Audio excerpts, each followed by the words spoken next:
오늘 창의성 기를 수 있을까라는 주제를 강연하게 된 주스트의 진교 교수입니다. 다들 되게 관심이 있으실 수도 있고 창의성이라는 거 왜 필요한지 궁금해하실 수도 있을 것 같은데 오늘 이 강연을 들으시고 많은 거 얻어가실 수 있으시면 좋겠습니다.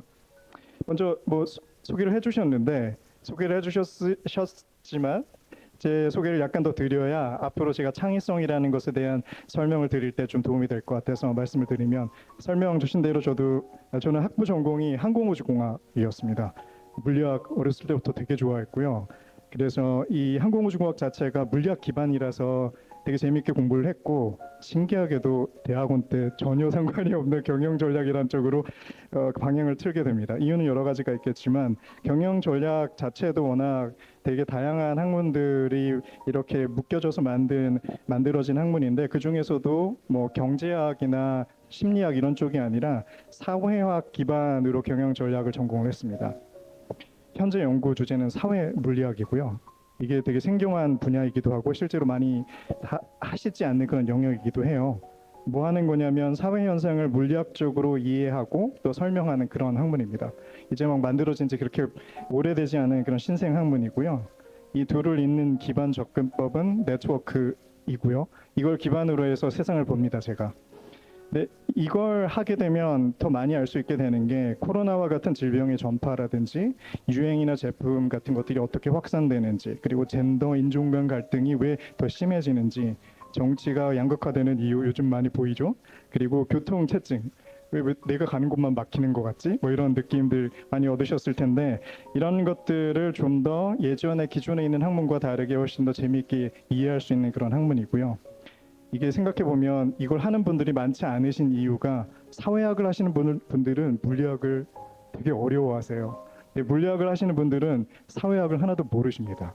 그래서 이 두 개를 동시에 해야만 사회 물리학이라는 걸 할 수 있게 되는데, 이게 제가 생각하기에는 제가 가지고 있는 창의력의 원천이에요. 그래서 연결되지 않을 것 같은 두 학문이 결합됐을 때 왜 창의적이 되는지에 대해서 설명을 좀 드려보려고 합니다. 오늘 배울 내용은 5가지인데요. 크게 사고력이란 무엇인지에 대해서 먼저 말씀을 드리고요. 그 다음에 이 사고력 중에서도 직관, 통찰력, 그리고 창의성이라는 걸 네트워크라는 또는 인과관계의 연결망이라는 렌즈를 통해서 재해석을 합니다. 그리고 그걸 통해서 창의성이라는 건 결국 지식의 새로운 연결 및 통합의 결과물이다라는 것들을 알게 되고요. 그렇게 되면 되게 뇌과학이 최근 들어서 얘기를 많이 하고 있는 디폴트 모드 네트워크라는 것을 가지고 창의력이라는 게 어떻게 무의식적으로 발현될 수 있는지, 이게 마법사 같은 것들이거든요. 그래서 이걸 잘 알아두시면 나중에 창의성 발현시키는 데 도움이 되게 많이 되실 거예요. 그리고 마지막으로 인공지능 시대, 요즘 전부 다 챗 GPT 이런 거 많이 쓰시는데, 창의력이라는 걸 어떻게 보느냐에 따라서 이 챗 GPT가 저에게 AI가 창의력이라는 걸 얼마나 증진시켜 줄 수 있는지, 그 잠재력이 차이가 많이 나게 되거든요. 그래서 오늘 잘 오신 겁니다. 이걸 듣고 나시면 창의력이라는 걸 AI를 통해서 어떻게 극대화시킬 수 있는지에 대해서도 아시게 될 겁니다. 자, 뭐 누구나 다 아시죠? 그치? 맞습니다. 오, 잘 알고 있네요. 좀 어렵나요? 네, 맞아요. 코페르니쿠스. 그리고 맞습니다. 천재 중에 천재라는 존 폰 노이만이에요. 이 4명은 전부 다 특징, 공통점 뭘까요? 매우 똑똑해요. 또 똑똑할 뿐만 아니라 창의력, 맞아요. 정답입니다.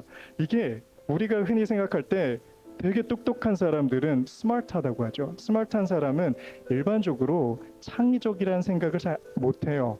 되게 똑똑한 사람들은 창의적이기가 좀 힘들고, 창의적인 사람들은 똑똑하기가 좀 힘들다라는 그런 편견 같은 게 있는데, 그래서 구글에서는 대놓고 스마트 크리에이티브를 이렇게 채용한다고 얘기를 하고 있어요. 그만큼 스마트함과 크리에이티브하다라는 것, 창의적이라는 건 사실 양립하기 어렵다고 느껴지는데, 이 4명은 전부 다 두 가지를 동시에 가지고 있는 사람들입니다. 아인슈타인 같은 경우에는 다들 알고 있다시피 상대성 이론을 만들었고, 그리고 새 지식의 지평을 연 사람들이에요. 아이작 뉴턴은 뉴턴 역학을 집대성했고, 또한 거기에 더해 미적분학을 새롭게 만들었죠. 코페르니쿠스는 다들 천동설이라고 생각할 때 지동설이라는 새로운 학설을 그리고 실제로 맞는 학설을 제시를 했고요. 존 폰 노이만은 지금 AI의 기본 얼개를 만든 사람입니다. 게임 티어리도 만들고 천재 중에 천재로 불리고요. 사실 아인슈타인보다 몇 배는 더 똑똑하다고 알려져 있어요. 이 네 명이 전부 다 되게 똑똑한데도 불구하고 매우 창의적이었던 사람들이거든요. 그러면 이 사람들이 어떻게 그렇게 창의적일 수 있었는지에 대해서 좀 궁금할 수 있잖아요. 생각을 좀 해보면 먼저 사고력이라는 것에 대해서 한번 생각을 해보죠. 사고력. 우리는 이 말을 되게 많이 쓰는데 이게 정확히 어떤 의미인지에 대해서는 사실 그렇게 고민해 보지는 않잖아요. 네, 주어진 정보를 바탕으로 스스로 생각하고 문제를 해결하는 능력. 쉽게 말하면 문제를 해결하는 능력입니다. 근데 이건 한 5개 정도의 그 서브 엘리먼트로 구성이 되는데 이해력이 있어야 되고요. 분석력도 있어야 되고 논리력도 있어야 하며 창의력도 이제 나오네요. 그리고 비판적 사고력 이렇게 5가지가 되게 중요합니다. 그런데 아인슈타인은 어땠을까요? 당연하겠지만 이 5가지를 다 가지고 있었어요. 비판적 사고력은 기존의 정설로 받아들여지거나 모두들 이게 맞다라고 하는 것에 대해서 한 번 더 비판적으로 접근하는 거예요. 의심하고 회의하고 그런 것들을 말하고 창의력은 당연히 새로운 걸 만들어내는 거겠죠. 그럼 한번 볼까요? 우리 교육 시스템은 어떻습니까? 문제풀이 잘하기 이거잖아요. 이래야지 좋은 대학을 갑니다. 근데 이건 어쩔 수 없는 거예요. 저희가 학생들을 평가하고 저도 대학에서 학생들 평가할 때도 어쩔 수 없이 문제풀이를 시킬 수밖에 없습니다. 왜냐? 문제풀이는 제한된 시간이 존재하고 가장 객관적인 평가를 할 수 있게 만들어주기 때문이에요. 제한된 시간이 존재하면 경시대회처럼 보시면 안 됩니다. 우리에게는 제한된 시간에 효율적으로 문제를 딱딱 풀어야 되는 맨데이트 있는 거예요. 효율성이 되게 중요하고 그렇기 때문에 우리의 교육 시스템에서 시험을 잘 본다라는 건 새롭게 생각해낸 능력보다는 기존 문제나 풀이에 대한 유형을 파악하고 이것을 그대로 적용해서 문제를 풀어내는 게 제일 중요합니다. 그게 효율성이죠. 그래서 반복 학습과 유형 파악이 중요해요. 수학도 사실 반복 학습을 하면 더 잘하게 됩니다. 유형 파악도 다 열심히 하면 결국엔 나중에 수학을 잘하게 돼요. 경시대회 문제도 마찬가지인데요. 제 시절에 지금 어떤지 모르겠습니다만 경시대회 나가면 한 5문제를 풀고요. 3시간을 줍니다. 3시간을 많이 준 거 아니야 라고 하지만 문제 난이도가 엄청나잖아요. 3시간 가지고 부족해요. 그래서 항상 초치기를 합니다. 마지막에. 그러면 이게 과학고가 잘하는 이유를 쉽게 알 수 있습니다. 저는 일반고 출신이었는데 과학고 애들이 잘하는 걸 이렇게 보면 저보다 똑똑하거나 창의력이 더 뛰어나다는 생각은 못 하겠어요. 근데 나중에 보면 얘네들도 경시대회 문제은행이 있습니다. 그래서 반복 학습을 하고 유형을 파악해서 문제를 딱 보는 순간 저는 이 모든 걸 새롭게 시작해야 되는데 그 친구들은 이미 아는 걸 토대로 문제를 접근해요. 그래서 더 좋은 성적을 낼 수 있죠. 그래서 우리 시스템에서는 이해력, 분석력, 논리력은 되게 중요한데 창의력, 비판적 사고력 같은 경우에는 우리 현재 교육 시스템에서는 그렇게 중요하지 않아집니다. 그런데 생각해보면 우리가 문제를 풀 때 지금까지 정말로 문제 유형에 아무리 봐도 있지 않았을 때는 어떻게 할 건지에 대해서 잘 모르겠죠. 왜냐하면 그렇게 해야지 효율적으로 문제를 풀 수 있고 그때 우리는 똑똑하다고 말을 하니까요. 그럴 때는 이런 문제를 푸는 게 사실은 창의성의 본질이자 창의성이라는 것이 발현되는 그런 현장인 겁니다.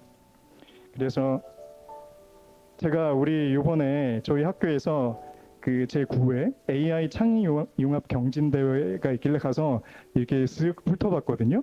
근데 이 안에 보면 경진 분야가 탁구 로봇 컨테스트입니다. 하실 수 있으시겠어요? 아무도 할 수가 없습니다. 저도 보는 순간 이걸 어떻게 해? 라는 생각이 들었는데 아래를 보니까 표준 로봇 플랫폼 제공, 탁구 로봇 개발에 필요한 부품 지원, 즉 기존에 이미 탁구 로봇에 관련된 모든 지식을 제공한다는 거예요. 그리고 그런데 무슨 이게 창의 융합이야 라고 하면 이 기존의 지식을 토대로 뭔가를 창의적으로 만들라는 뜻이거든요. 그래서 여기서 의미하는 바는 창의력이라는 게 우리가 생각하듯이 뭔가 대단히 기발한 걸 남들이 생각 못했던 걸 갑자기 그냥 out of nothing 생각해내는 게 아니라 기존의 지식을 얼마나 잘 활용하는지 바로 그거란 겁니다. 그래서 아는 것을 이용해 새로운 풀이 방법을 찾는 게 창의성이고요. 아무것도 없는 것에서 새로운 풀이법을 찾는 것이 절대 아닙니다. 그래서 창의력의 기본은 현재까지의 지식입니다. 그래서 책 읽기가 중요하고 현재까지 학습량이 대단히 중요해요. 바꿔 말하면 생각해 보세요. 아인슈타인, 뉴턴, 폰 노이만이 그렇게 뛰어난 천재적인 창의성을 발휘했을 때 공부 안 했나요? 저 사람들이 사실 물리 문제를 풀어도 제일 잘 풀 거고 수학 문제를 풀어도 가장 잘 풀 겁니다. 근데 창의력까지 좋아요. 그래서 최근 들어서는 어떤 생각을 하냐면 공부를 잘한다라는 것뿐만 아니라 현재까지 학습한 축적된 지식의 양이 창의력에 비례한다고 나옵니다. 챗 GPT 한번 쳐보시면 그렇게 나올 겁니다. 실제로 그렇거든요. 그 이유는 창의성이 우리가 예전에 생각하듯이 우리가 타고난 어떤 능력, 기질 이런 게 아니라 어떻게 하는지, method, 그리고 어떻게 하는지 방법에 관련된 거라는 거죠. 이렇게 하면 좋은 점, 우리는 창의성이라는 게 만약에 누군가 타고나는 것이라고 하면 후천적인 노력으로 극복이 안 됩니다. 근데 창의성은 그렇게 뭔가 우리가 생각하는 것처럼 가벼운 게 아니에요. 우리 창의성을 대단히 많이 발현할 수 있는 기회가 무지하게 많습니다. 특히 공부를 더 많이 하면 할수록, 또 어떤 일을 더 열심히 하면 할수록 전문가들이 훨씬 더 창의적이 될 수밖에 없어요. 저도 어렸을 때는 제가 공부를 잘했는데도 불구하고 주변에 있는 선생님들이 초등학교 때 넌 창의적으로 좀 해봐 이런 말씀을 하세요. 그러면 그런 생각을 하죠. 전혀 생각이 안 나거든요. 근데 그분들한테 그럼 어떻게 창의적이 될 수 있어요? 물어보면 모르세요. 꿀먹은 벙어리입니다. 그분들은 창의력이라는 것은 타고나는 거라고 생각하시는 거예요. 근데 제가 공부를 더 많이 하고 책을 많이 읽고 나이가 들면 들수록 너무 창의적인 생각들이 되게 많이 나거든요. 근데 그런 것들이 사실 진짜 창의력이라는 걸 나중에 알게 된 거죠. 자, 이건 나중에 공부를 많이 하시면, 그래서 석사나 박사를 가시게 되면 논문을 찾기 위해서 반드시 피할 수 없는 구글의 웹사이트 구글 스칼러입니다. 여기 밑에 보시면 Stand on the shoulders of giants라는 말이 있어요. 저게 무슨 말이지? 한국어로 바꿔드리겠습니다. 거인의 어깨에 올라서서 더 넓은 세상을 바라보라. 아이작 뉴턴이 한 말이라고 해요. 사실 원래 소스는 더 12세기로 거슬러 올라간다고 알고 있는데요. 거인의 어깨가 뭘까요? Shoulders of giants. 아이작 뉴턴은 되게 겸손했던 것 같아요. 자기가 미적분학이라는 걸 세상에 처음으로 도입을 하고 뉴턴 역학을 집대성했음에도 불구하고 실제 과거에 나에게 이런 지식 체계를 전수해준 앞선 뛰어난 사람들이 없었다면 난 절대로 이와 같은 걸 만들 수 없었다라는 걸 알고 있었던 거거든요.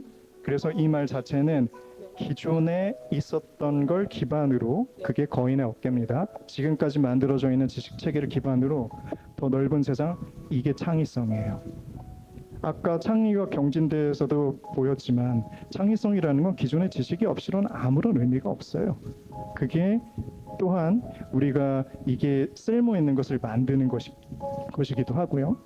그래서 창의력은 다시 정의를 한다면 뭔가 뛰어나게 내가 타고나서 뭔가 기발하고 남들이 생각 못한 유니크한 걸 막 만들어내는 그런 능력이 아니에요.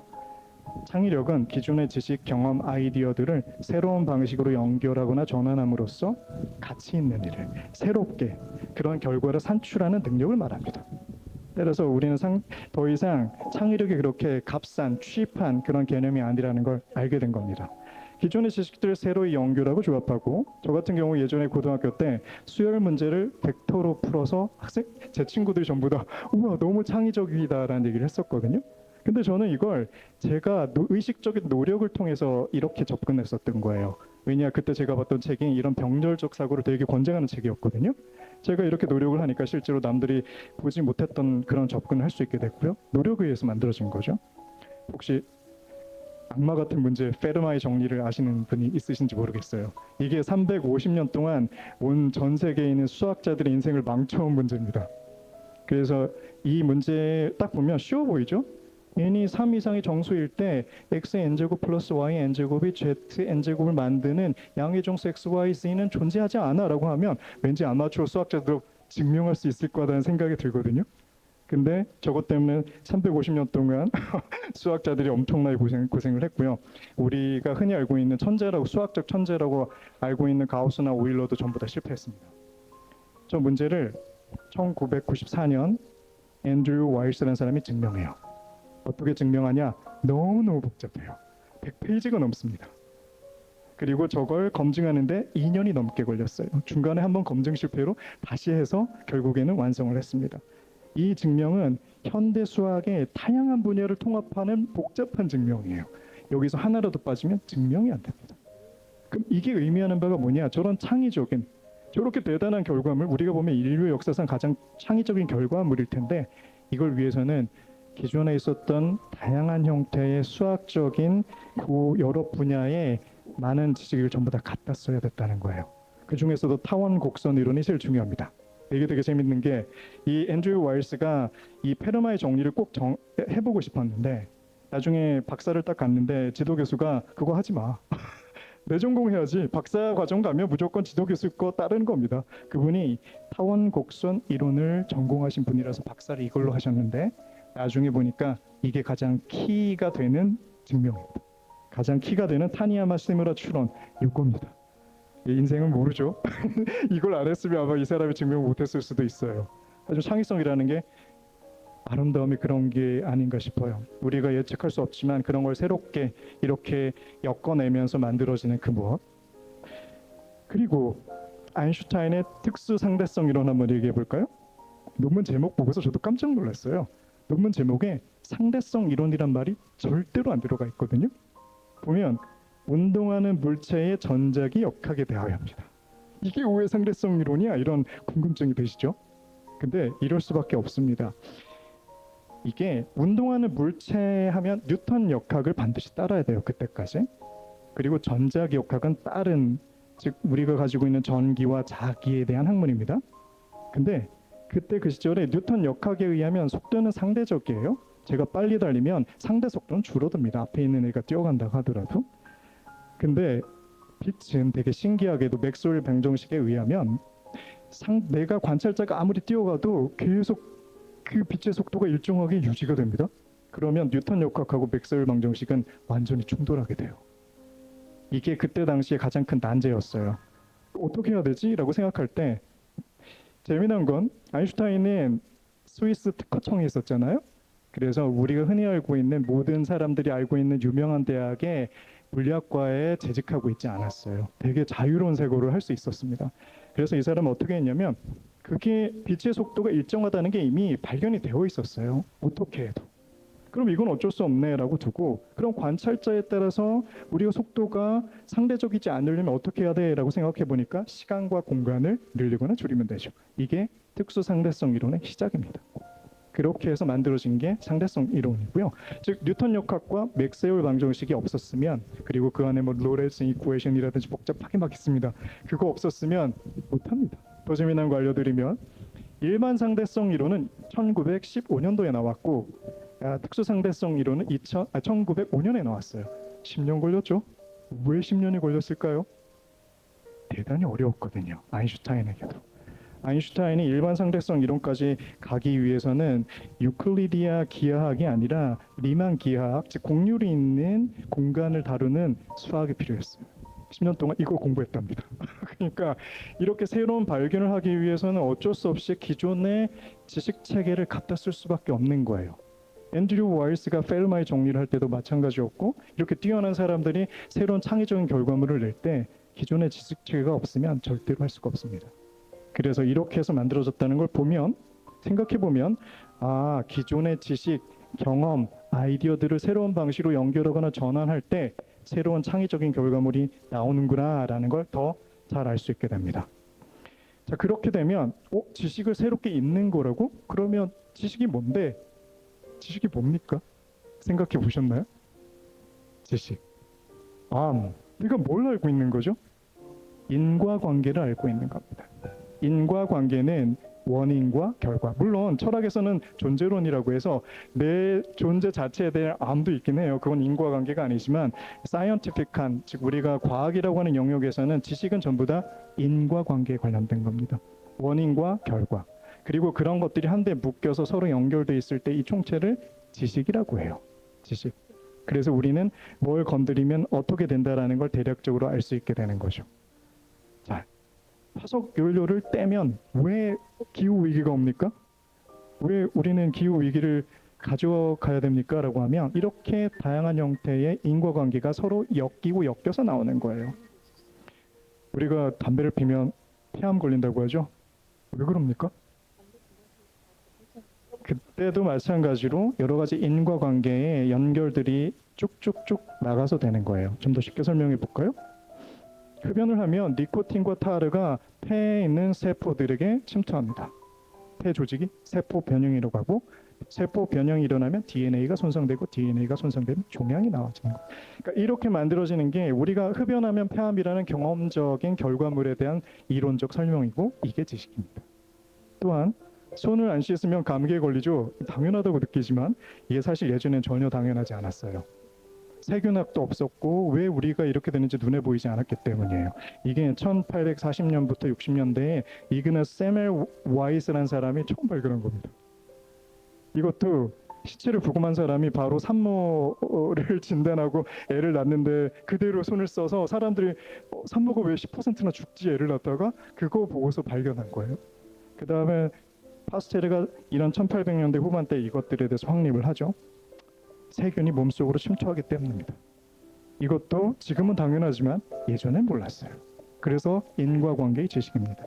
화석연료는 기후위기로 가는 이유가 트럼프는 안 믿지만 일단 화석연료가 온실가스를 만들고 CO2 농도가 올라가면 지구 복사율이 갇히고 지구 온난화가 되면 빙하 해빙되고 해양 순환이 교란이 돼서 지금 이게 가장 큰 문제죠. 극한 기후가 발생하고 생태계가 붕괴되면 기후 위기가 오는 거고 그게 궁극적으로는 식량, 건강, 안보 위협까지 이뤄지는 겁니다. 그래서 이런 것들을 총체적으로 알고 있을 때 나중에 보겠지만 지식을 안다라는 걸 넘어서 이 구조를 알게 되면서 통찰력을 갖게 돼요. 이런 게 우리가 알고 있는 지식이라면 직관, 통찰력, 창의성 이런 것들에 대해서도 저는 연결망으로 이해할 수 있겠죠. 직관이 뭡니까? 예를 하나 들어드릴까요? 여러분들 시험 볼 때 1번부터 5번까지 딱 있는데 왠지 4번인 것 같은데 찍으면 맞죠. 그런 경우가 많을 겁니다. 그게 직관이에요. 근데 설명할 수 있나요? 설명 못합니다. 설명하면 풀었죠. 못 풀으니까 이렇게 된 거예요.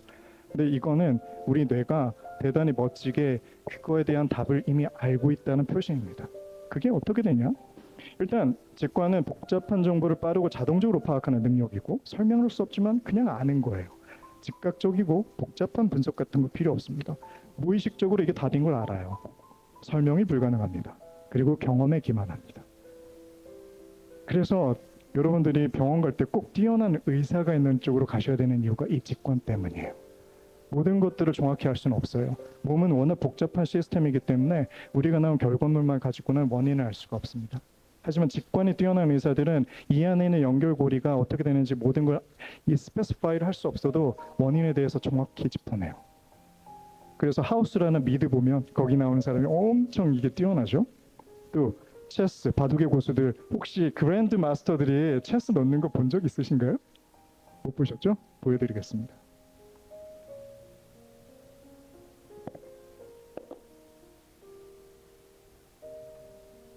놀라실걸요?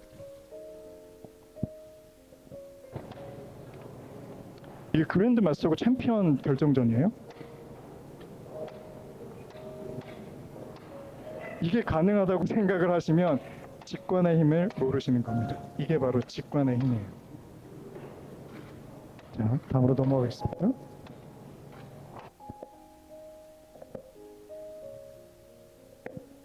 그래서 직관이라는 걸 보시면 저렇게 대단합니다. 저거 사실 우리 쪽은 막 계산하고 알파고 같은 경우에 우리가 이기지 못하는 이유는 알파고는 전부 다 계산해요. 하지만 우리들은 그 수가 우리가 계산할 수 있는 수준의 디멘션을 넘어서기 때문에 직관에 의존하거든요. 대충 맞습니다. 그걸 되게 많이 키워 놓으면 일반적으로 이세돌처럼 될 수 있는 겁니다. 그렇게 되려면 시간이 많이 걸리죠. 일반 시간의 법칙부터 해서 그런 게 직관입니다. 또 다른 예로 직관의 힘을 보여주는 게 제가 되게 좋아하는 미국의 작가 중에 멜컴 글래드웰이라는 분이 있습니다. 이분이 티핑 포인트라든지 또는 블링크라든지 이런 멋진 책들을 지으셨는데 보시면 그냥 고대 그리스 조각상입니다. 이게 기원전 6세기로 이 예술 작품 딜러가 얘기를 했어요. 그리고 $10,000,000 내. 이전까지는 이 쿠로스 조각상이 전부 다 부셔진 상태로 출토가 됐어요. 근데 이렇게 온전한 형태는 처음이었거든요. 그래서 사람들이 너무 놀랬고 이건 $10,000,000 이상의 가치가 있을 수 있다. 언제? 진품이라면. 1983년도에 게티 뮤지엄이라고 지금 캘리포니아에 있는 그때 당시에 막 신흥으로 막 이렇게 커가고 있는 그런 박물관에서 이걸 $10,000,000에 구매하기로 해요. 근데 그냥 했겠어요? 이게 위작이면 안 되는데? 그래서 14개월 동안 지질학자들을 통해서 진품인지 아닌지 다양한 형태의 검사를 합니다. 특히나 석회암 풍화 흔적들을 봤죠. 이게 자연적으로 풍화가 된 건지 아니면 나중에 기원전 6세기부터 지금 꽤 오랜 시간이 흘렀잖아요. 그거를 줄일 수 있게 뭘 할 수 있는 방법이 있는지 막 확인을 했는데, 그래서 고해상도 입체 현미경도 쓰고 엑스레이도 쓰고 막 다양한 방법을 썼는데 진품이라고 판정이 납니다. 그리고 나서 여기 있는 관장이 예술작품 전문가들을 부릅니다. 그리고 이거 진품인지 한번 봐주시겠어요? 라고 하고 물어보자마자 딱 2초 만에 위작인데? 위작인데? 보는 순간 어색함, 부조화를 느꼈다고 하고요.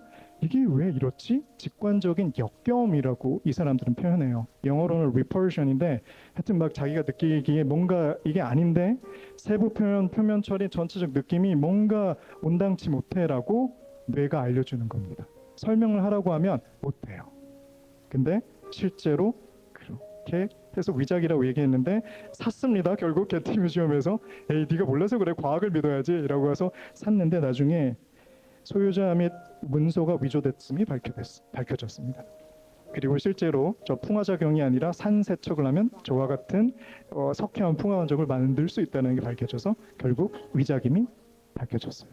이게 과학, 우리가 맨날 이렇게 분석하고 수학으로 풀고 이런 거보다 우리 뇌가 가지고 있는 직관의 힘인 겁니다.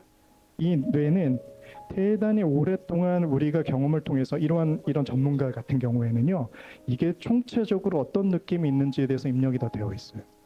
자, 그러면 직관이라는 게 뭐냐?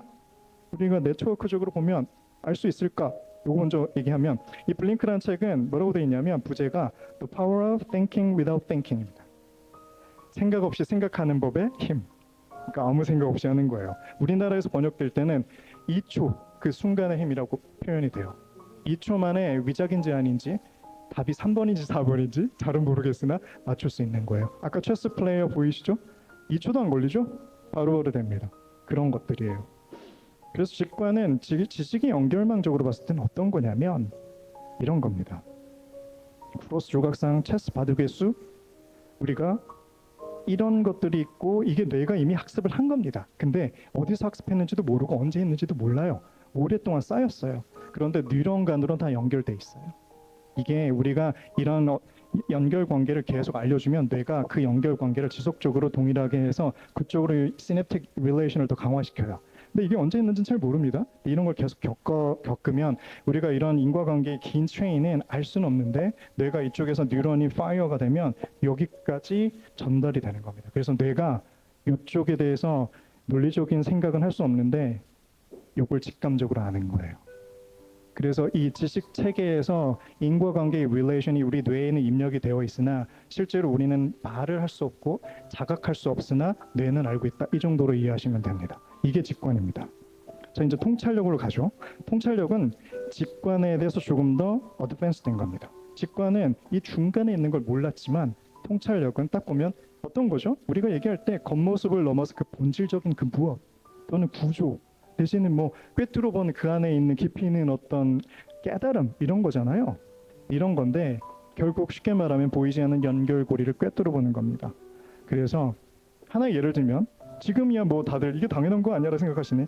프레온가스가 오존층을 파괴해서 지금 퇴출됐죠.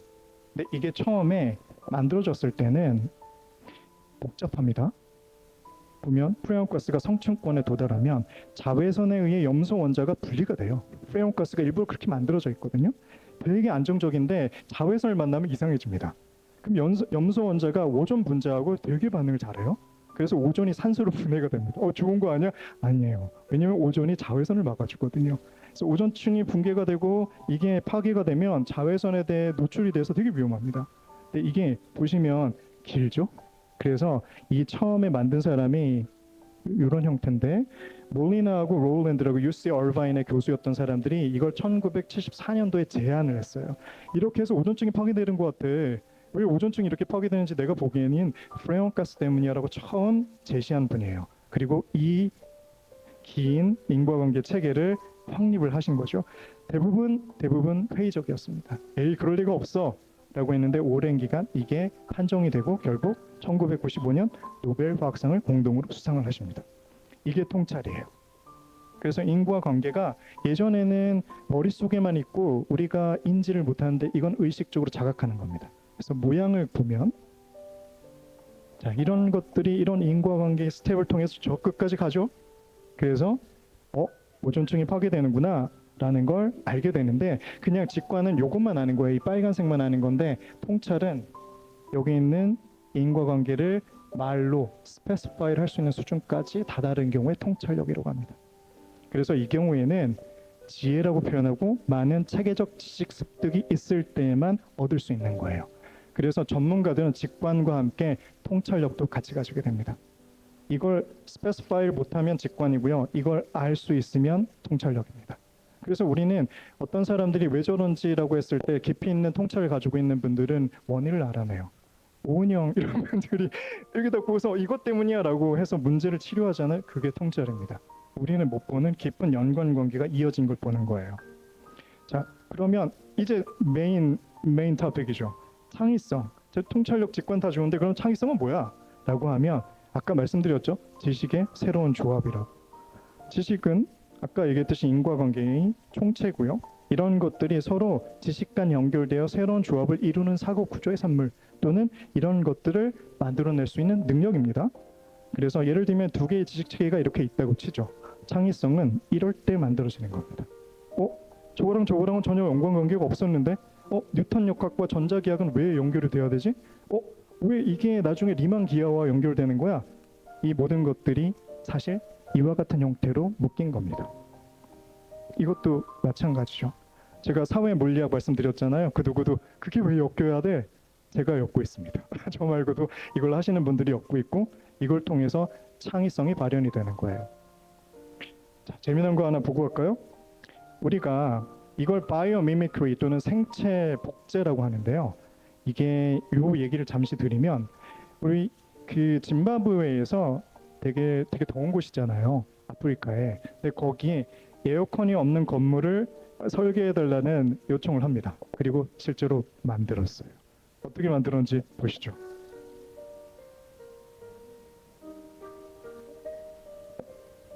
얼핏 보면 바위 덩어리나 흙을 쌓아놓은 것처럼 보이는데 이것들이 바로 흰개미들의 집입니다. 땅 밖으로 튀어나온 부분이 흰개미들이 생활하는 공간이라고 생각할 수 있지만 이 부분은 공기가 나갈 수 있는 통풍구라는 사실. 오히려 흰개미들은 비교적 시원한 땅 밑에서 생활을 합니다. 내부를 보면 통로와 구멍이 엄청 많습니다. 통로가 정말 복잡하죠? 이 통로들은 구멍을 통해 밖으로 연결되어 있습니다. 집 내부에서 나오는 덥고 습한 공기가 통풍구를 타고 위쪽 구멍으로 올라가고 바닥과 연결된 아래쪽 구멍에서는 신선한 새 공기가 들어오게 합니다. 더운 공기는 위로 가고 차가운 공기는 밑으로 가는 공기의 대류 현상을 적용한 것이죠. 게다가 구멍들은 창문처럼 열고 닫을 수 있어서 공기의 흐름을 조절하고 내부 온도를 일정하게 유지합니다. 그러다 밤이 되면 차가운 공기를 축적해 더운 낮 동안 내부 온도가 급격하게 올라가는 것을 막습니다. 공기순환이 잘 되지 않으면 흰개미들은 2시간 안에 모두 죽을 수 있기 때문에 열심히 온도와 습도를 조절하나 봅니다. 금손의 그 사건. 여러분은 더운 여름날 쇼핑을 하는데 그곳에 에어컨이 없다고 하면 무슨 생각이 드시나요? 정말 말도 안 되는 소리라고 생각이 들지 않나요? 하지만 아프리카 짐바브웨에는 에어컨이 없는 쇼핑센터가 있습니다. 그런데 방금 전까지 흰개미 이야기하다가 왜 뜬금없이 쇼핑센터와 에어컨 이야기를 할까요? 왜냐하면 지금 설명할 이스트게이트 쇼핑센터가 흰개미 집의 구조에 영감을 받아 만들어진 에어컨 없는 대형 쇼핑몰이기 때문이죠. 건축가 믹 피어스는 1990년 짐바브웨 수도 하라레에 에어컨이 없는 쇼핑센터를 지어달라는 황당한 요청을 받습니다. 에어컨이 없는 쇼핑센터 하면 어느 누가 더운 곳에서 쇼핑을 하고 싶어 할까요? 한참을 고민하던 어느 날 피어스는 한 생물학자가 이야기하는 흰개미 집의 환기 시스템을 보게 됩니다. 그는 이 시스템을 자신의 프로젝트에 적용하고 싶었죠. 운이 좋게도 수도 하라레 쪽은 열대지방인데도 불구하고 고도가 높아 온화한 날씨에 온화한 기후가 아니고 일교차가 높은 피어스는 겁니다. 에어컨 없는 쇼핑센터가 가능하다 생각하였고 실행에 바로 옮겼습니다.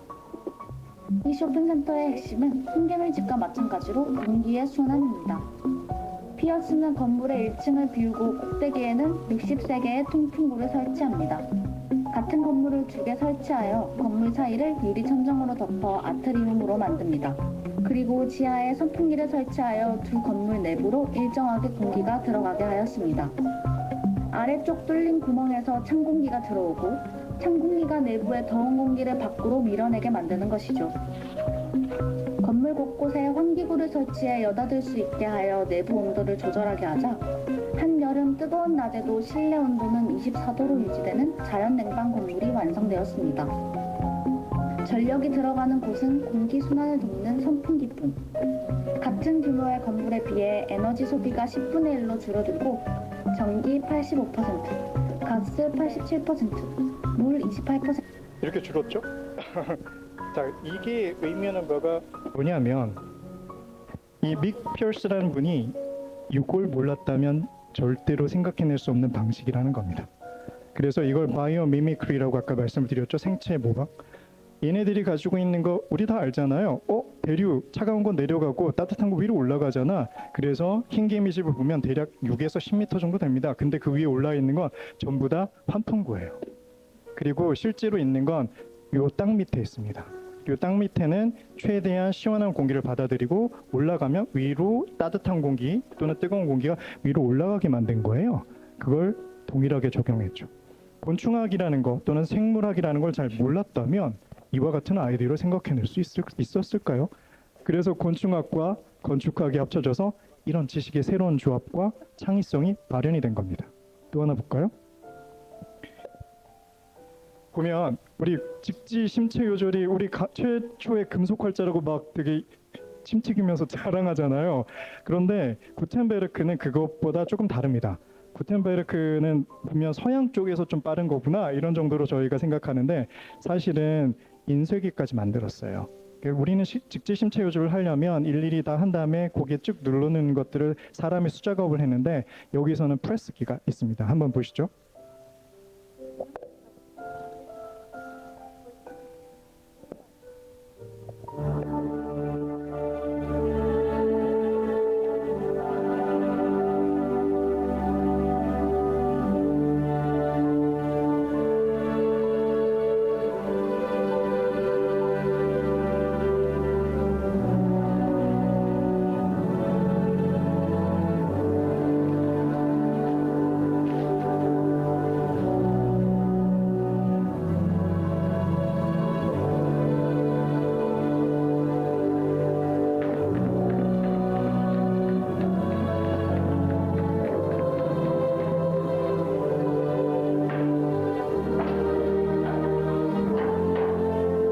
이 부분이 중요합니다. 뭘 잡아당기죠? 압축시키는 겁니다. 자, 이렇게 해서 보면 나중에 맨 처음에 성경이 이런 식으로 프린트가 돼서 모든 사람들이 성경을 읽을 수 있게 됐죠. 그래서 이런 모양으로 결과물들이 나오게 됩니다. 자, 그러면 구텐베르크 한번 챗 GPT에 쳐보세요. 그러면 뭐가 같이 나오는지 알 수 있으실 텐데요. 요게 나옵니다.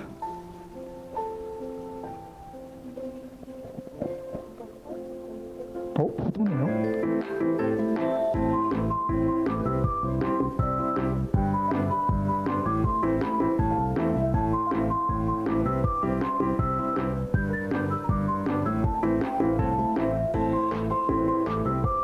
뭔가 비슷하지 않나요? 이렇게 해서 프린팅 프레스가 만들어진 겁니다. 자, 그래서 여기서 얘기하고 싶은 건 이거예요. 구텐베르크는 라인강 쪽에 살았고 거기는 포도가 되게 많이 생산이 되는 곳이었고 그래서 와인 프레스기가 여기저기 쓰였다고 합니다. 그래서 와인 프레스기를 보고 금속 활자를 만든 다음에 이 프린트기를 어떤 식으로 만들 수 있지라고 해보니까 압력을 주는 기구가 이렇게 되는구나 해서 이렇게 만들어진 거예요. 와인 프레스기를 보지 못했다면 저런 형태가 나오지 않았겠죠. 따라서 우리가 보면 저게 어디서 나왔지라고 생각하는 것들이 창의성의 어떤 발현이고 그게 개인의 능력으로 보일 수 있지만 사실은 아니라는 거. 기존에 있었던 걸 어떻게 묶느냐의 문제라는 거. 세 번째는 아이폰입니다. 스마트폰. 스마트폰이 기존의 피처폰하고 다른 건 단지 하나예요. 예가 있다는 겁니다. 왜 저게 가능했냐? 애플은 뭐 하는 회사죠? 컴퓨터 만드는 회사입니다. 컴퓨터 만드는 회사이기 때문에 이걸 전화기로 보지 않고 움직일 수 있는 컴퓨터로 본 거예요. 컴퓨터로 보는 순간 우리는 할 수 있는 게 되게 많아지죠. 거기에 대해 더해 우리가 전화기를 통해서 통신 기능을 한다라는 건 인터넷이 가능하다는 겁니다. 그래서 이걸 통해서 다양한 우리가 컴퓨터로 할 수 있는 일이 사실 돌아다니면서 할 수 있게 됐고요. 그 안에 있는 다양한 형태의 컴포넌트들, GPS라든지 또는 사진기라든지 또는 다양한 형태의 것들이 한데 묶이면서 컴퓨팅 파워가 더해지는 순간 완전히 다른 세상이 펼쳐집니다. 예를 들면 배달의 민족도 가능하지 않았을 거예요. 제가 여기서 딱 하면 GPS를 어디 있는지 알고요. 증강현실, 내비게이션 이 모든 것들도 마찬가지입니다. 사진 예쁘게 찍을 수 없어요. 왜냐? 이미지를 새로 보정해 줄 수 있는 건 CPU가 하는 일이거든요. 그러니까 이런 것들이 정말 무한정 대단한 걸로 우리가 확대 재생산될 수 있었던 건 요게 결합이 됐기 때문이에요. 또 하나 볼까요?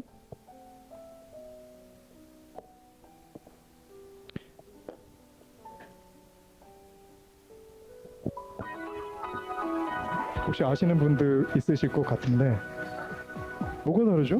이건 닌텐도 위입니다. 우린 예전에는 조이스틱 또는 키보드만 썼었어요. 근데 이때부터는 어떻게 됐냐? 죄송합니다. 네, 요게 추가된 겁니다. 모션 인식 센서. 저게 들어가면 게임이 더 이상 일반적인 게임이 아니게 돼요. 우리가 실제로 우리 실생활과 우리 사용 공간에서 실제로 우리가 움직이는 것들이 결합됩니다. 그렇게 되는 순간 이건 가족들이 하는 운동이자 스포츠이자 또는 펀인 거예요. 저렇게 되면서 저도 사실 이걸 처음에 어디서 배웠냐면 저희 부모님이 이걸 사셔서 운동을 가고 계시더라고요. 저희는 게임이라는 걸 되게 나쁘게만 보잖아요. 하지만 모션 인식 센서가 들어가는 순간 게임의 본질이 달라집니다. 그리고 누군가가 어떻게 소구가 되고 이가 가지고 있는 장르가 달라지는 거죠. 마찬가지로 요거 하나 얹었을 뿐입니다. 나머진 우리가 쉽게 생각해낼 수 있는 것들이에요. 그래서 우리는 창의성이라는 게 뭐 대단한 거, 물론 결과물은 대단하지만 시작은 연결되어 있지 않은 것들을 연결해 보는 것으로 시작된 거죠. 그래서 다시 한번 말씀드리지만 창의성이라는 건 다양한 지식들이 연결되어 새로운 조합을 이루는 것이고요. 아까 말씀드렸던 것처럼 연결이 왜 돼야 돼? 라고 생각했던 것들이 연결될 때 발현이 되는 겁니다. 그래서 다양한 지식을 습득하고 통합하려는 의식적 노력이 필요하고요. 자신의 주 지식 분야에 접목하고자 하는 지식을 계속 찾고 그 다음에 익스페리먼트를 해야 돼요. 제가 하는 것처럼요. 그리고 다이슨, 다이슨이 왜 나오지? 다이슨이 다양한 제품군에 들어가 있습니다. 하지만 자기 주 영역은 하나 있죠. 전기모터. 전기모터에 엄청난 엑셀런스를 가지고 있는데 이런 식으로 어디에 접목시키느냐에 따라서 헤어 드라이기 60만 원쯤 하는 거 아시나요? 다이슨 거? 무척 비쌉니다. 근데 그게 그 정도의 가치가 있다고 해요. 그러니까 이것도 창의성이죠. 만약에 내가 아는 게 아니면 저처럼 저는 수학과 교수님과 물리학과 교수님하고 공동 작업을 하고 있어요. 왜냐하면 저는 수학 전공하지 않았고 물리학도 대학원에서 전공하지 않았기 때문에 제가 공부를 해서 알고 있는 수준 이상의 것들은 다른 분의 지식으로 연결시키고자 이런 팀을 운영하고 있고요. 결국에는 획득된 지식과 개념들을 시각적으로 그려보고 즉 네트워크 연결망으로 표현해보는 거예요. 그러면 직관 통찰 그리고 지식에 대한 이해가 높아지고요. 그 지식 간의 간극들을 잇는 행위나 시도가 의식적으로 이어지면 그게 바로 창의성이자 창의력이 됩니다. 나중에 이런 것들을 더 잘하게 만들어주는 게 AI라는 걸 보여드리죠. 자, 마지막은 아니고 창의성. 그러면 새로운 조합의 노벨상 연구들도 비슷해라는 궁금증이 있으시죠? 없으실 수도 있습니다. 이거는 그 논문 두 가지 논문이고요. 하나는 노벨상 수상 논문이고 하나는 그렇지 않은 논문이에요. 둘 다 물리학상이고요. 여기에서 빨간색은 그 논문이고요. 나머지 파란색과 저런 초록색으로 있는 것들은 이 논문이 인용하고 있는 논문들이에요. 그러니까 얘가 얘를 인용하고 있는 거고요. 어떤 게 노벨 물리학상 수상 논문인 것 같으세요? 요거 아닙니다. 안타깝게도 이유를 설명하자면 이게 노벨 물리학상 수상 논문이고 2021년 논문이에요. 이건 왜 아니냐면 서로 간에 연결이 이미 되어 있어서 동질화돼 있기 때문에 그렇습니다. 이게 새로운 것처럼 보이지만 사실은 새로운 것들이 하나 정도밖에 없는 거예요. 다 연결되어 있기 때문에. 하지만 이걸 보죠. 서로 연결되어 있는 건 얘하고 얘밖에 없고 나머지 파란색으로 유지되는 것들은 서로 연결이 되어 있지 않아요. 완전히 온전하게 새로운 것들입니다. 새로운 것들을 하나로 묶어주는 거. 이거는 새로운 것들이 사실 파란색이 없죠. 그러니까 사실 이건 하나로 간주할 수 있는 거예요. 그래서 새로운 것들 이렇게 멋지게 엮은 이 논문이 노벨 물리학상 수상 논문입니다. 말씀드리지만 새로운 걸 어떻게 엮을 거냐 이것도 되게 중요하다는 거고요. 자, 이거는 2013년 사이언스 논문이에요. 제가 되게 좋아하는 어지라는 학자가 만든 논문인데 2013년에 출간이 됐고요. 아까 거인의 어깨에 올라서서 뭘 더 넓은 세상을 보라라고 했죠. 이쪽이 거인의 어깨입니다. 기존의 그 지식 체계를 이용하는 정도입니다. 그리고 이쪽은 기존의 지식 체계에서 되게 벌어난 새로움의 정도를 두 개를 메저를 한 거예요. 그래서 이쪽은 일어서는 거. 그러면 얘하고 여기가 하이죠.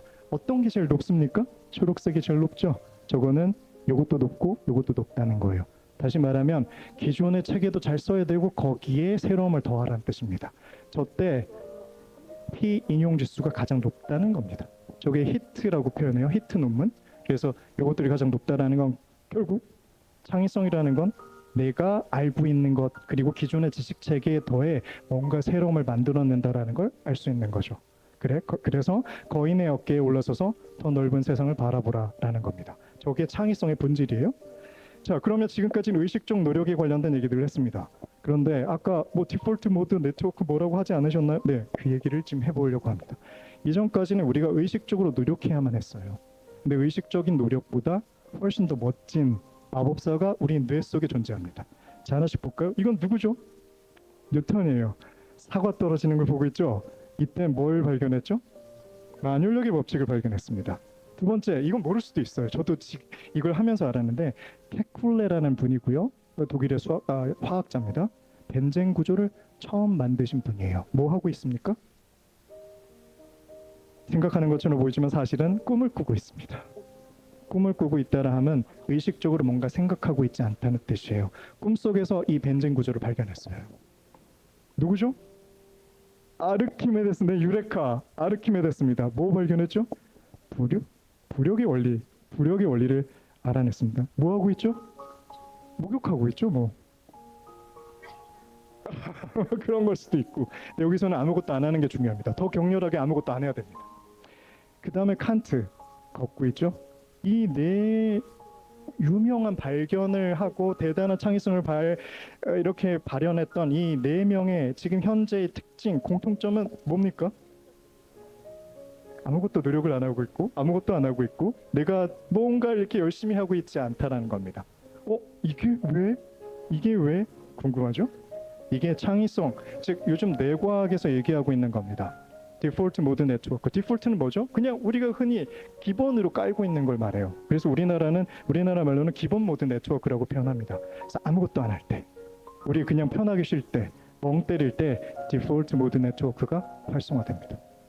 근데 그게 도움이 된다고? 도움이 돼요.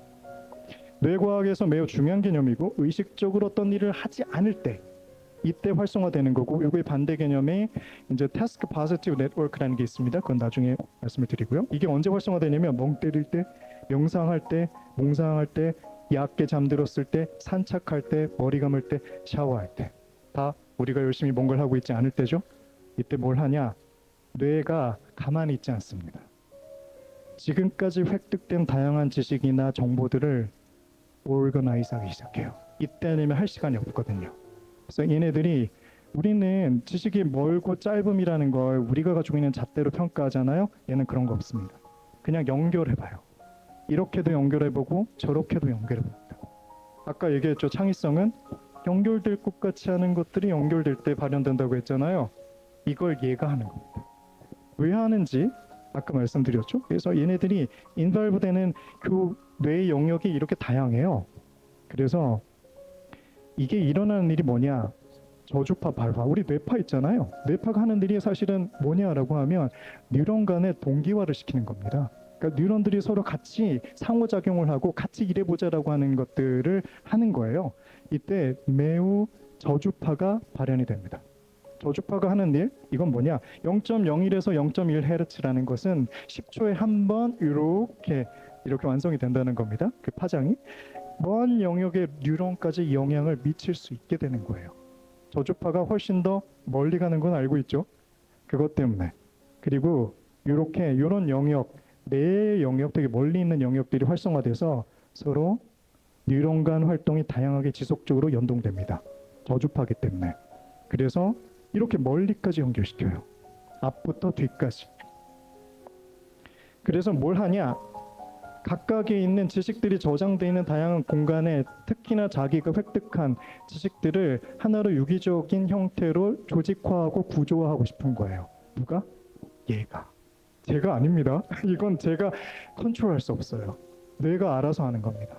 그래서 이 뇌가 이런 것들을 만들어낼 때 장거리 뉴런 이런 형태로 만들고 자기 관련된 정보를 처리하고 심지어 무작위 시뮬레이션을 돌려서 옳은 것들을 찾아내려고 노력해요. 그리고 자발적으로 활성됩니다. 나쁜 점은 저희가 컨트롤할 수 없어요. 그래서 이런 것들이 만들어지면 자기 성찰, 과거 기억의 회상, 타임의 마음 추론, 그리고 의미 만들기 이런 것도 있지만 창의적, 무작위적 연상을 하고요. 자유 연상을 하고 멍 때리기 상상 공상을 하면서 기존에 연결되지 않을 것 같은 지식들을 마구 연결을 시키고 새로운 연결을 만들어냅니다. 그래서 멀리 떨어져 있을 법한 것들의 지식들도 반죽이 돼요. 그래서 우리 머릿속에 이게 의미 있는 것 같으면 저장시켜서 왼측 두엽으로 이동시킵니다. 이전에는 생각 못했던 완전히 새로운 아이디어가 만들어지는 이유가 이것 때문이에요. 그래서 창의성이 발현이 되죠. 이게 전부 다 생각해보면 되게 멀리 떨어져 있잖아요. 이 사람들이 아까 얘기했던 디폴트 모드 네트워크를 가동했는지 아닌지 모르겠지만 이런 형태의 결과물일 수도 있는 겁니다. 자, 그래서 이 모든 분들은 디폴트 모드 네트워크 작동 중인 겁니다.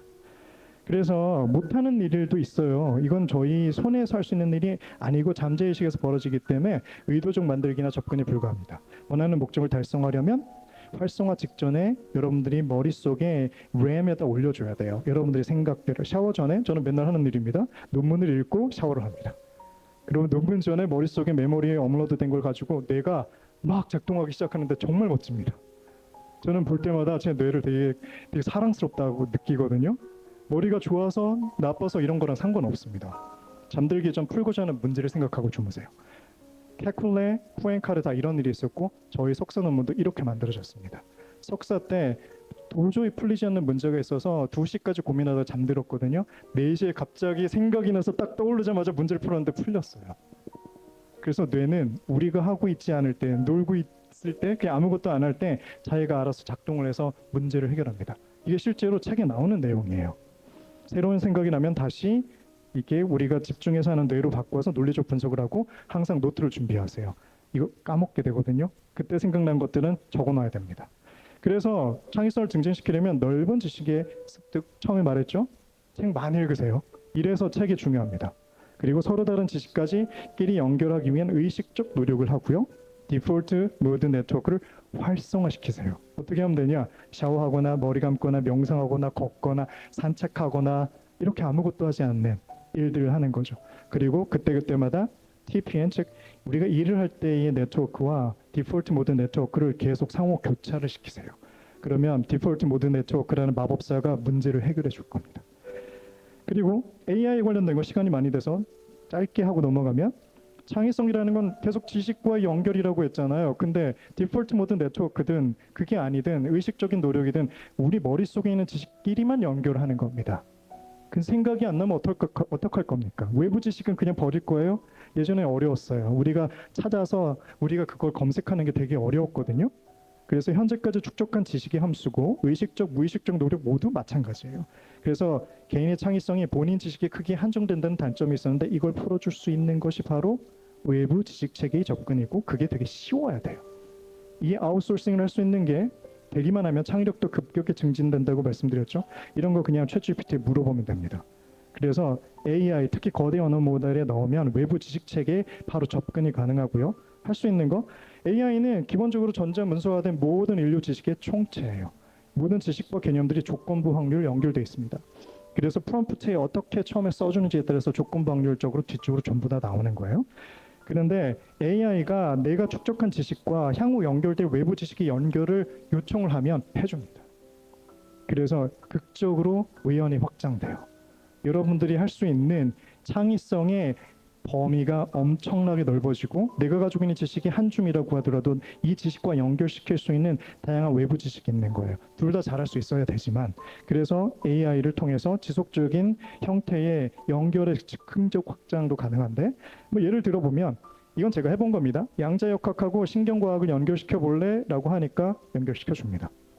이거는 아마도 두 개를 전부 다 잘한 사람이 없기 때문에 어려웠을 거예요. 얘네들이 하는 전략은 미들 레벨 정도 수준에서의 어소시에이션 상호 연결망을 찾아요. 연결된 걸 찾습니다. 그래서 간접적인 관련성, 그 다음에 공유된 은유 뭐 이런 것들을 통해서 중간 정도의 미들 레벨 랭귀지를 통해서 연관성을 찾은 다음에 근데 이게 대단히 파워풀합니다. 그래서 예전에 연결되지 않은 것들도 실제로 연결이 가능해요.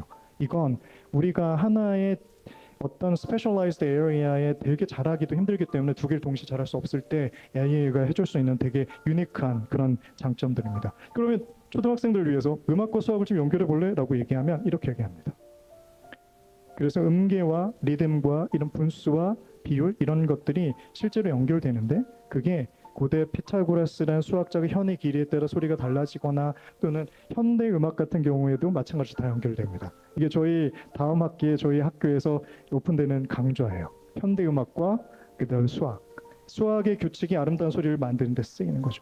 이게 사실 우리는 생각하기 어렵습니다. 하지만 연결고리를 통해서 챗 GPT한테 물어보면 답을 내주죠. 거미줄과 건축 마찬가지입니다.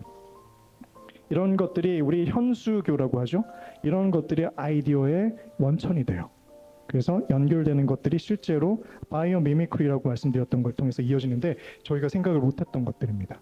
새와 비행 마찬가지고 연결시키면 여기 있는 것들이 양력과 날개의 모양이라는 걸 토대로 같이 연결된다고 얘기를 할 수 있죠. 이런 것들을 본인들이 서로 연결할 수 있다고 생각하는 것들을 자기의 지식을 토대로 피보팅을 계속 해보세요. 새로운 아이디어들이 무궁무진하게 나옵니다. 그래서 우리가 창의성이라는 게 새로운 지식, 예전에 없었던 기존 지식을 새롭게 연결하는 것들을 받아들인다면 챗GPT가 그 잠재력을 극적으로 상승시켜 주는 겁니다. 따라서 AI를 통해서 내가 축적한 지식 이게 좀 커야 돼요. 근데 그래서 그냥 AI에 맡길 수 없습니다. 일단 내가 쓸 수 있는 주 지식은 크게 확장을 시킨 다음에 연결될 외부 지식과 연결시키는 통합을 AI에게 요청하세요. 정말 새로운 아이디어들이 많이 나옵니다. 저도 논문을 쓸 때마다 이걸 계속 쓰고 있어요. 그리고 지속적으로 계속 물어보면 그걸 통해서 즉흥적으로 확장되는 것들이 멋진 게 정말로 많이 나옵니다. 그래서 이런 것들을 통해서 AI를 쓰시고 창의성을 극대화할 수 있으면 좋겠습니다. 이렇게 해서 강연을 마치겠습니다.